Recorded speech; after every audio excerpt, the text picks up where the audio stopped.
Right then, here we go. It's time for another episode of Can I Beat the Pole Lap? Here we are for Singapore, looking to beat Lando Norris once again. Things are starting to become pretty obvious now, and Lando McLaren looking strong, even with the correction put in place to fix their rear wing for future races. They look fast. Lando definitely the class of the field today.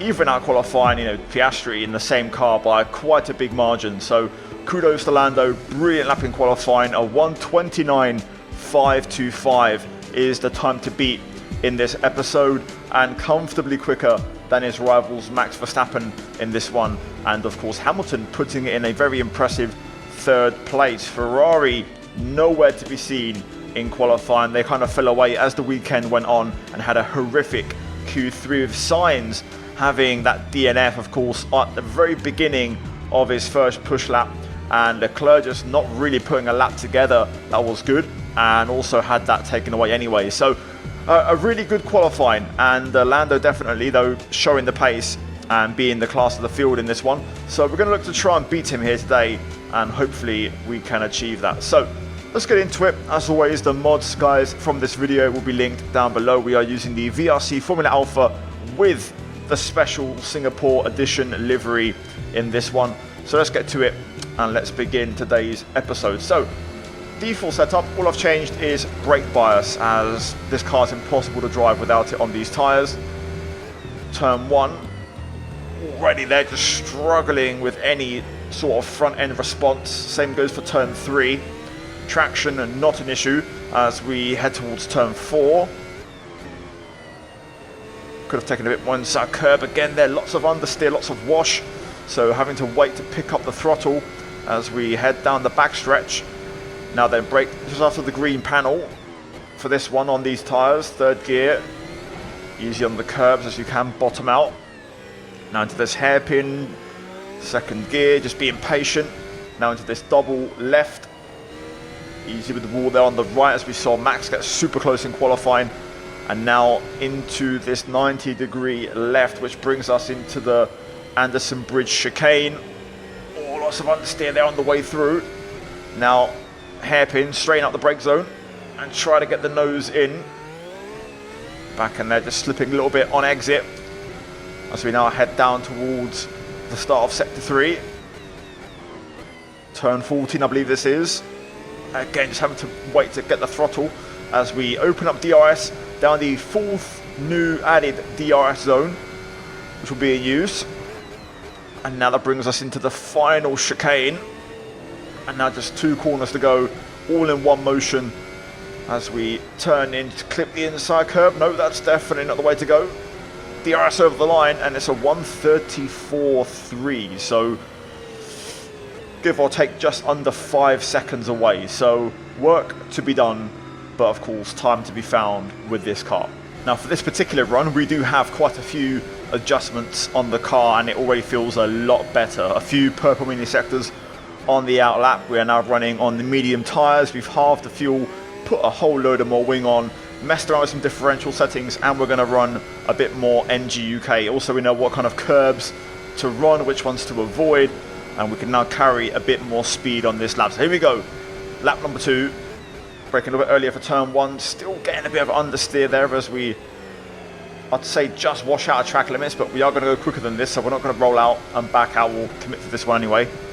Turn 4, let's try and get a bit more on the apex there. Still having to wait to pick up the throttle, so soft tyres may be necessary. Now then, racing towards Raffles Boulevard. Down to 3rd, avoid that exit curb, which the car seems to skateboard on. Through the hairpin, nicely done. Still in 2nd gear though, definitely not a ton more grip, not as much as I expected, but a fair bit more, enough to make a big difference. Into turn 10. I'm not sure if I should bash over that curb or not, still trying to figure that out. Same goes for this one, that felt pretty decent though. Through the Anderson Bridge, back end now starting to get a little bit loose as we start to push the limits of the track. That was a nice Anderson Bridge complex and hairpin, all purple through sector 2. Turn 14, we clunk the wall, so that's going to be Bit of time loss. Completely ruins our exit. So you can see no mini sectors purple so far. That was nice though. Good late braking into the chicane. Still trying to spot a braking point for that though. I'm purely braking on guessing. Final corner, avoid the inside curb, slight lift. And now DRS to the line. And it's a 132 for not as much of an improvement as I expected, albeit with a wall hit. But that does leave us just about 3 seconds off. So apologies for the screen freezing, which seems to have returned, but I think I know how to fix it, so I'll fix it for the future episodes. Either way, it's not bothering me too much. We're now going to run MGUK in the highest mode now, so all we have left is an MGUH adjustment. Soft tyres, I've also reduced the fuel. I've kept the wing the same. I'm just basically wanting to see how much we gain from the tyres alone. I've also lowered the ride height. Turn 1. That's a bit more like it there. Getting to the apex a bit better. Turn 3 was a lot better there. Really getting tight to the apex as you like, without touching the curb. Turn 4, lots of grip, but you probably don't actually want to hit that inside curb because it sends you wide. So lesson learned for future laps. Raffles Boulevard. Starting to brake pretty damn late through there now. Riding that curb on the exit. Through the hairpin, 3rd gear.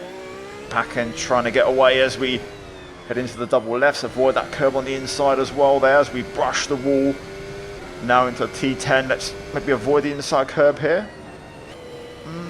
Not much different, to be fair. I think you either go all in with the curb and commit, or don't touch it at all. That was close. Had to readjust the steering there through the Anderson Bridge. All purple mini sectors as we are finding time everywhere right now. This is where we hit the wall last time. That's perfect. On the brake, super late, without hitting the wall. This is going to gain us a lot of time. Right, here we go then. 32.4 for now. Let's see if we can try and get anywhere near a 130 flat or a low, or even high 130. Let's just try and improve across the line. Not the best last corner. So 1 minute 30.6, which is about 1.1 seconds away. Let's just say we need 1.2 to beat it. Okay, that's not too bad. We can make more changes, but we are starting to run out of Joker cards to deploy. So let's try and figure something out. Right, now this is it. We're going to crank up the MGUH to maximum deploy. We're also on minimum fuel. I've made a final adjustment to the downforce package in general, so let's find out if this is going to be enough. I don't really have anything else to find now, so at this point it's just about driving fast enough to beat the lap. So here we go. DRS open as we get things underway. Turn 1.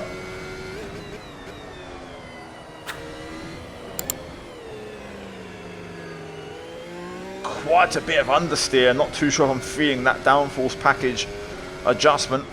But let's just try and sort out some of the mistakes from the previous lap where we hit a few of the wrong curbs, got some understeer and just lost time. I think we'll be up in the first sector in general. There he is. Let's keep it rolling. Only thing I'm hoping for with this downforce package is that we gain more rear end stability and a bit more traction. Oh, I had to really wait to get the throttle down there. We almost hit the barrier. Turn 10. We're going to hit this curb and commit to it. Same goes for this one. Full send. Into the hairpin. Again, bit of front understeer, but we do have a decent Anderson Bridge complex, although we do leave the apex a little bit wide. Oh, turn 14, braking super late. Trail braking as we drift our way through there. Now down the final DRS straight as we head into the last chicane. A bit of screen freezing there, just upsetting the balance on the way in, but luckily it wasn't too bad. 1 corner to go. Oh, we hit the curb again. Up to the line. Ooh, 129.535. That's better than I expected. Only 10 milliseconds off, but we haven't beaten it, so we have to go again. I think if I revert back to the previous downforce configuration, we can beat it because the rest of the lap felt fairly decent. I've just got to try and lay off some of these curbs, but that's quite hard to achieve. There's a lot of corners here, so hitting every single one perfect is going to be a big challenge. Anyway, let's go into sweat mode. Oh my god, track limits at turn 1. I'm struggling with that every single time. I just feel like I can turn in, but the front end just isn't cooperating.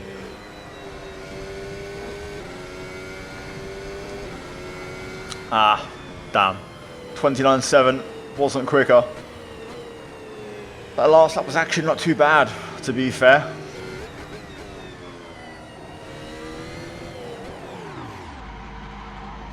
Oops, that's a new one.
There it is, 29.0.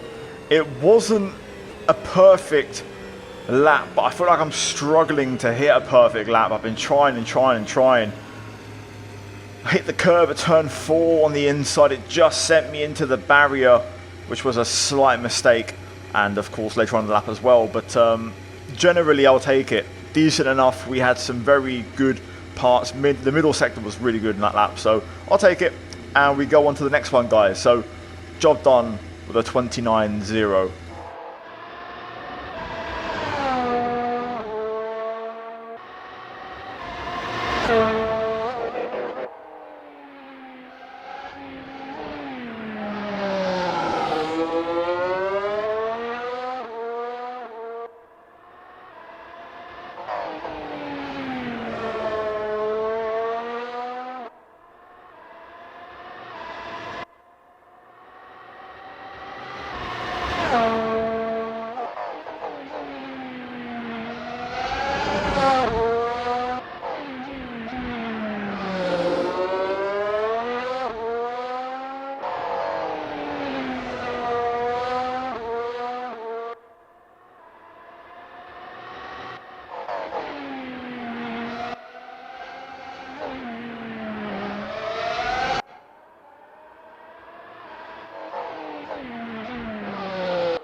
Right then, as always, set up for today's episode. There's no mysterious things going on. This is on the VRC Formula Alpha 2024, but the non-CSP version, the more basic version, as it's more compatible with my controls that I have. So for this one, C5 soft tyres on the car, pressures with default, fuel enough for 3 laps, out lap, time lap, in lap. Electronics were set to high, and motor engine braking on 6 out of 7. Aerodynamics, maximum downforce level, maximum front wing adjustment on the flaps. rearward brake bias all the way to the rear. Differential, I brought down the Coaster 35 for better mid-corner grip. Miscellaneous default suspension alignment, I increased the camber front and rear, more negative, sorry, not more rearward, more negative. Dampers, springs, default with ride height lowered on the rear to 5, matching the front. I also lowered the roll bar on the front as well, and then the rest is unchanged. And there we go, guys. Hopefully you enjoyed today's episode. If you did, leave a like on the video. And of course, this was in the special livery McLaren. So links down below for the car, the track, the livery, the visuals. It'll be down there, description box. Go check it out. All the mods I use, always linked down there. As always, a massive shout out to the members for supporting the channel, guys. I really do appreciate it. We'll try to smash over 1,000 likes on this video and subscribe if you're new. Also check out the 2 videos on screen for more content like this and more videos like this on the channel. And there you guys, I'll see you in the next one. Take care, and that's goodbye from me, and I'll see you soon. Ciao.